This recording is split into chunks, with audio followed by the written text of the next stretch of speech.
சிந்தியவருக்கே இரத்தம் சிந்தியவர்கள். இயேசு கிறிஸ்துவுக்குள் பிரியமான என் சகோதர சகோதரிகளே, இந்த நிமிட நட்சத்திரக்கு இயேசுவின் நாமத்தில் நான் உங்களை அன்போடு அழைக்கிறேன். இரத்தம் சிந்தியவருக்கு இரத்தம் சிந்தியவர்கள். இரத்தம் சிந்தியவர் யார்? ஆண்டவராய் இயேசு கிறிஸ்து. எதற்காக? மனுக்குல மீட்புக்காக. மனுக்குள்ள மீட்கப்பட வேண்டும், பாவங்களிலிருந்து விடுதலை பெற வேண்டும், சாபங்களிலிருந்து விடுதலை பெற வேண்டும், நோயிலிருந்து விடுதலை பெற வேண்டும், பெயரிலிருந்து விடுதலை பெற வேண்டும், எழுந்து போனதை மறுபடியும் எல்லாத்தையும் பிள்ளைகளுக்கு தேடி கொடுக்க வேண்டும் என்பதற்காக அவர் சிலுவை மரணத்தை கையில் எடுத்தார். நமக்காக, மனுக்குள்ள வாழ்வுக்காக, மனுக்குள்ள மீட்புக்காக இரத்தம் சிந்தி, இரத்தத்தை விலையாய் கொடுத்து நம்மை எல்லாம் அவர் மீட்டுக் கொண்டார்.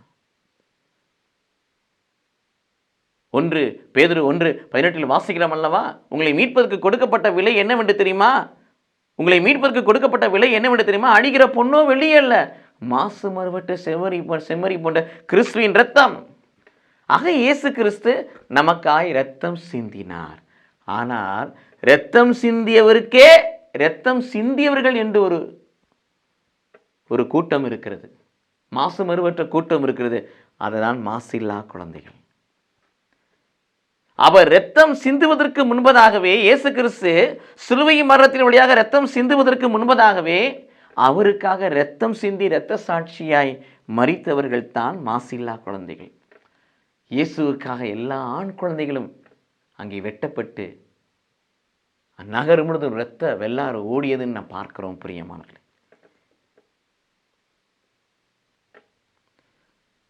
அந்த இரத்தம் சிந்தியது உலகத்துக்கு ஒரு காட்சியா இருக்கலாம், ஆனால் உன்னதத்தில் அது சாட்சியாய் மாறுகிறது. இது இயேசு கிறிஸ்துவுக்குள் பிரியமானவர்களே, இவற்றிலிருந்து நாம் பெற்றுக்கொள்ளுகிற படிப்பினை என்ன?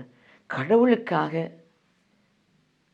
கடவுளுடைய திருவிழத்திற்காக, கடவுளுடைய பணிக்காக, கடவுளுடைய சித்தம் இந்த பூமியில் நிறைவேற்றப்படுவதற்காக, மனுக்குலம் மீட்கப்படுவதற்காக எதையும் இழக்க நாம் ஆயத்தமாயிருக்க வேண்டும்.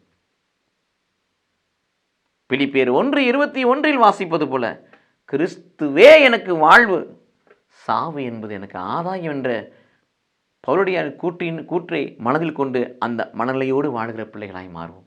கடவுள் நம்மை ஆசீர்வதிப்பாராக. ஆமென்.